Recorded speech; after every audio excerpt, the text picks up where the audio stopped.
Hello guys, welcome to my channel Neha your study guide. आज का topic शुरू करने से पहले अगर आप मेरे चैनल पर न्यू हैं तो प्लीज़ सब्सक्राइब जरूर कीजिए। तो टॉपिक जो आज हम कर रहे हैं वो है class 12 business studies chapter 2 principles of management का, जिसमें हम फ्योल के प्रिंसिपल्स के बारे में पढ़ रहे थे। Already 2 principles, division of work and authority and responsibility, इससे रिलेटेड वीडियो मैं ऑलरेडी अपलोड कर चुकी हूँ। अगर आपने अब तक वो प्रिंसिपल की वीडियो नहीं देखी है तो आप पहले उसमें जाके देख सकते हैं।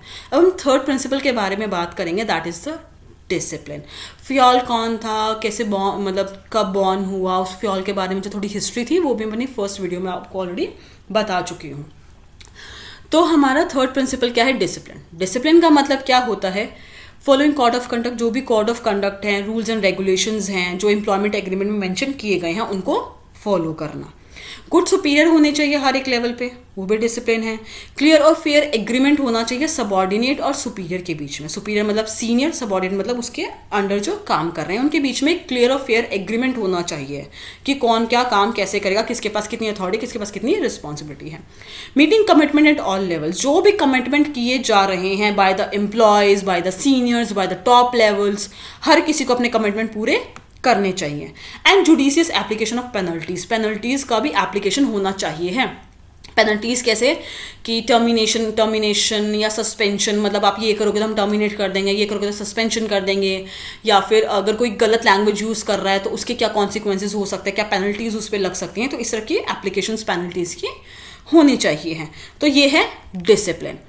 Fioll insists that the discipline is required at superior as well as subordinate levels. Fioll क्या कहता है कि जो डिसिप्लिन प्रिंसिपल है वो सुपीरियर लेवल हो या सबॉर्डिनेट लेवल हो, हर एक लेवल पे फॉलो किया जाना चाहिए। हर एक लेवल पे रिक्वायर्ड उसका होता है रिक्वायरमेंट। ऐसा नहीं है कि भाई सीनियर है तो उसे डिसिप्लिन फॉलो करने की जरूरत नहीं है, जो एग्रीमेंट में मेंशन किया गया उसे फॉलो करने की जरूरत नहीं है, उसके ऊपर कोई पेनल्टी नहीं लगेगी, ऐसा कुछ नहीं है। सीनियर हो चाहे सबॉर्डिनेट हो, हर किसी को डिसिप्लिन मेंटेन करना पड़ता है। ठीक है, हर एक लेवल पे जो है डिसिप्लिन की रिक्वायरमेंट होती है। फिर जब टॉप लेवल मैनेजमेंट ही क्यों ना, टॉप लेवल मैनेजमेंट में भी जब काफ़ी सारे बोर्ड ऑफ डायरेक्टर्स मिलके मीटिंग करते हैं तो उनमें भी जो कमिटमेंट होता है, जो रूल्स एंड रेगुलेशंस होते हैं वो उनको भी फॉलो करने पड़ते हैं। वहाँ पे भी डिसिप्लिन जो है रिक्वायर्ड होता है। तो पॉजिटिव इफेक्ट क्या है इस प्रिंसिपल को फॉलो करने का? Systematic working in the organisation, अगर डिसिप्लिन मेंटेन रहेगा तो वर्किंग भी सिस्टमैटिक तरीके से अच्छे से चलती रहेगी। इंप्रूव्स एफिशिएंसी, डिसिप्लिन रहेगा, एक जो है सुपीरियर और सबॉर्डिनेट का रिलेशनशिप अच्छा रहेगा, दोनों अच्छे से अपने कमिटमेंट पूरे कर रहे हैं तो कहीं ना कहीं दोनों अपने अपना बेस्ट देने की कोशिश करेंगे, अपनी एफिशिएंसी को इंप्रूव करते हैं। वेस्टेज ऑफ मटेरियल कम होगा, डिसएग्रीमेंट कम होगा, मिसअंडरस्टैंडिंग, क्योस, कंफ्यूजन्स कम होंगे, तो कहीं ना कहीं वेस्टेज ऑफ मटेरियल कम होगा, जिससे जो है एफिशिएंसी इंप्रूव होगी ऑर्गेनाइजेशन की।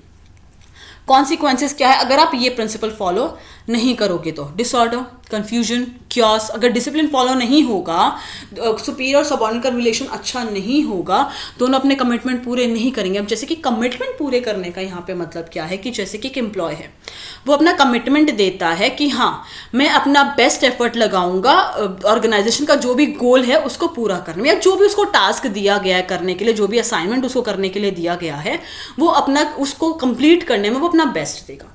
तो यहाँ पे सीनियर का कमिटमेंट जो होता है एक एम्प्लॉय के लिए कि हाँ अगर आप अपना काम अच्छे से करोगे, एफिशिएंट तरीके से करोगे तो जो है मैं आपको इंक्रीमेंट दिलवा सकता हूँ, प्रमोशन दिला सकता हूँ, तो वो कमिटमेंट भी उन्हें पूरा करना चाहिए। अगर सिर्फ सबऑर्डिनेट ही अपने कमिटमेंट पूरे करते रहेंगे, सीनियर अपने कमिटमेंट पूरे नहीं करेंगे, तो कहीं ना कहीं एक मतलब कह सकते क्योस होगा, ठीक है, कॉन्फ्लिक्ट होगा। सबऑर्डिनेट भी एक पॉइंट पे सोचेगा भाई हम इतना मेहनत करते हैं, सीनियर ने कुछ करना तो है नहीं ना, हमें जो है प्रमोशन दिलाते हैं ना इंक्रीमेंट दिलाते हैं, तो हम क्यों काम करें, ऑन टाइम हम क्यों काम करके थे, अपने बेस्ट एफर्ट लगा के थे जब उनको हम कुछ देना है। तो कहीं ना कहीं दोनों की तरफ से कमिटमेंट पूरे होने चाहिए। अगर डिसिप्लिन मेंटेन नहीं होता है कहीं ना कहीं तो डिसऑर्डर, कंफ्यूजन, क्योस होगा ही होगा, वेस्टेज ऑफ रिसोर्सेज होगा, डिले इन वर्क होगा, ठीक है, due to absence of rules and regulations अगर नहीं होंगे। डिसिप्लिन में हमने ऊपर पढ़ा कि कोड ऑफ कंडक्ट फॉलो करके काम करो, रूल्स एंड रेगुलेशंस जो मेंशन किए उनको जो है फॉलो करके काम करना चाहिए। अगर रूल्स एंड रेगुलेशंस फॉलो नहीं किए जाएंगे, कोड ऑफ कंडक्ट फॉलो नहीं किया जाएगा, तो कहीं ना कहीं डिले इन वर्क होगा ही होगा। तो डिसिप्लिन प्रिंसिपल जो है इंपॉर्टेंट होता है हर एक ऑर्गेनाइजेशन में, हर एक लेवल पे रिक्वायर्ड होता है कि आप उसको फॉलो करो।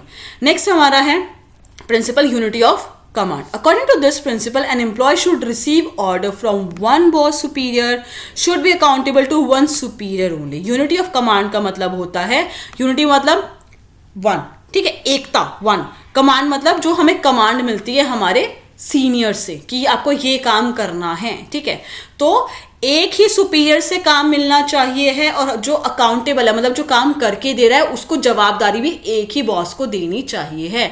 अगर 3-3 बॉस हो जाएंगे, अगर एक बॉस के अलावा, अगर फॉर से की एग्जांपल लेके चलते हैं कि 3-3 बॉस है, बॉस 1, बॉस 2, बॉस 3। बॉस 1 कुछ काम करने के लिए बोलेगा, बॉस 2 कुछ काम करने के लिए बोलेगा, बॉस 3 कुछ काम करने के बोलेगा। एम्प्लॉय क्या है? एक ही है, ठीक है। एक ही एम्प्लॉय को बॉस 1 कुछ करने के लिए बोल रहा है, बॉस 2 कुछ करने के लिए बोल रहा है, बॉस 3 कुछ करने के लिए बोल रहा है, तो कहीं ना कहीं क्या होगा, एम्प्लॉय फ्रस्ट्रेट हो जाएगा, किसका काम करूं, पहले किसका करूं, ठीक है, सारा काम मैं क्यों करूं, काइंड ऑफ थिंग्स, ठीक है। तो कहीं ना कहीं फ्योल क्या कहते हैं कि एक एम्प्लॉय को एक ही बॉस से जो है कमांड्स मिलनी चाहिए हैं, और जो वो अकाउंटेबल है, जो वो जवाबदारी है, वो भी एक ही बॉस को देनी होनी चाहिए। Because if he receive orders from more than one boss, अगर उसे एक से ज्यादा बॉस से ऑर्डर्स मिलने लग जाएंगे, then he will get confused and will not be able to understand that whose order must be executed first. कहीं ना कहीं कंफ्यूज हो जाएगा, किसका ऑर्डर पहले मानूं, किसका काम पहले करूं, ठीक है। तो क्या कहता है फ्योल प्रिंसिपल जो है यूनिटी ऑफ कमांड की, एक बॉस एक कमांड, एक बॉस एक एम्प्लॉय, ठीक है।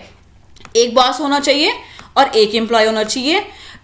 अगर एम्प्लॉय को एक ही बॉस से काम मिलेगा, ठीक है, क्योंकि एक बारी में वही प्रिंसिपल्स तो सारे फॉलो होते हैं, division of work kind of, ठीक है। एक ही बॉस से कमांड मिल रहा है, हाँ, तो वो जाके उससे पूछ सकता है ना कि हाँ आपने ये कमांड दिया था, तो पहले एक बॉस से मिलेगा तो वो उसी का काम करेगा, कुछ कंफ्यूजन को जाके उससे पूछ भी लेगा, और जो वो काम करने की अकाउंटेबिलिटी है, जवाबदारी है, वो उसी एक बॉस को ही देनी है, 4-4, 5-5 बंदों को नहीं देनी है। 4-4, 5-5 बंदों को अकाउंटेबल हो, जवाबदारी देनी हो, तो कहने का बंदा कंफ्यूज है, किसको क्या बोलूंगा, किसने मुझसे क्या पूछे तो क्या करूंगा, काइंड ऑफ थिंग्स, ठीक है। तो one boss one employ. Positive effect क्या है इस प्रिंसिपल को अगर फॉलो करेंगे? No confusion in the mind, subordinate के माइंड में कोई कंफ्यूजन नहीं होगा कि किसका काम पहले करो। नो ईगो क्लैशेस, एक ही बॉस है, अगर, क्योंकि देखो बॉस है, कहीं ना कहीं वो एक सीनियर है, तो कहीं ना कहीं उनमें ईगो आता है, ठीक है। बॉस 1 है, बॉस 2 है, बॉस 3 है, 3 बॉस अगर काम कर रहे हैं तो कहीं ना कहीं ईगो क्लैश होगा। वो एम्प्लॉय बॉस 1 बोलेगा पहले मेरा काम करके आइए, बॉस 2 का बाद में करियो, बॉस 2 बोलेगा पहले मेरा काम करियो, 1 और 3 का बाद में करियो, तो कहीं ना कहीं ईगो क्लैशेस होंगे। तो अगर एक बॉस एक एम्प्लॉय हो तो ईगो क्लैशेस भी नहीं होते, क्योंकि एक ही बॉस से कमांड मिलना है, उसको पता है कि भाई मुझे इसी का काम करना है, उसको भी पता है ये मेरा ही काम करेगा, ठीक है। तो ईगो क्लैशेस नहीं होता है, और इफेक्टिवनेस भी जो है वर्किंग में इंप्रूव होती है, ठीक है। बिना कंफ्यूजन के और के बंदा अच्छे से ऑन टाइम काम कर सकता है अपना बेस्ट देके। वॉलेशन अगर करते हो, अगर आप ये प्रिंसिपल फॉलो नहीं करते हैं, अगर ऑर्गेनाइजेशन में अगर फॉलो नहीं करते हैं, तो क्या होता है, कंफ्यूजन होगा एम्प्लॉय के माइंड में कि भाई किसका काम पहले करूं, किसका काम बाद में करूं।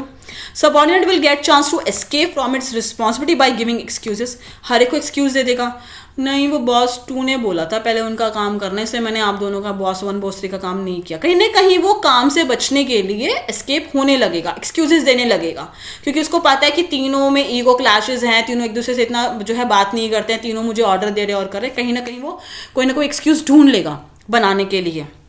ईगो क्लैशेस होगा सुपीरियर्स के बीच में, सीनियर्स के बीच में। Difficulty in maintaining discipline in the और ऑर्गेनाइजेशन में डिसिप्लिन मेंटेन करना भी मुश्किल हो जाएगा कहीं ना कहीं, क्योंकि कोड ऑफ कंडक्ट फॉलो नहीं किया जा रहा अच्छे से, ठीक है। कहीं ना कहीं सबऑर्डिनेट सुपीरियर का एक रिलेशन जो है वो भी खराब होने के चांसेस होते हैं, क्योंकि एक्सक्यूजेस आने लग जाएंगे, काम में डिले होने लग जाएगा, ठीक है। तो अगर वॉल्यूशन करते हैं इस प्रिंसिपल का, तो ये एक कॉन्सिक्वेंसेज होते हैं जो फेस किए जा सकते हैं एक ऑर्गेनाइजेशन में। तो यहाँ पे आज हमने 2 प्रिंसिपल्स पढ़े। हमने पहला प्रिंसिपल क्या पढ़ा, डिसिप्लिन की जो है हर एक ऑर्गेनाइजेशन में डिसिप्लिन मेंटेन होना चाहिए है, and the second is unity of command, मतलब वन बॉस वन एम्प्लॉय, एक एम्प्लॉय को एक ही बॉस से जो है कमांड मिलनी चाहिए, ताकि कोई कंफ्यूजन क्योस ना हो। अगर आपको कोई भी डाउट हो तो मुझसे कमेंट सेक्शन में पूछ सकते हैं। आई होप कि आपको टॉपिक क्लियर हो गया होगा। तो अगर आपको कोई भी डाउट हो मुझसे कमेंट सेक्शन में पूछ सकते हैं। आपको मेरी वीडियो पसंद है तो प्लीज़ लाइक ज़रूर कीजिएगा, शेयर कीजिएगा। अगर आपने मेरे चैनल को सब्सक्राइब नहीं किया तो प्लीज़ सब्सक्राइब ज़रूर कीजिएगा। जो बाकी के प्रिंसिपल्स हैं फ्योल से रिलेटेड, वो उनकी वीडियो जो है बहुत जल्दी ही अपलोड कर दूंगी। Thank you so much guys मेरी वीडियो देखने के लिए।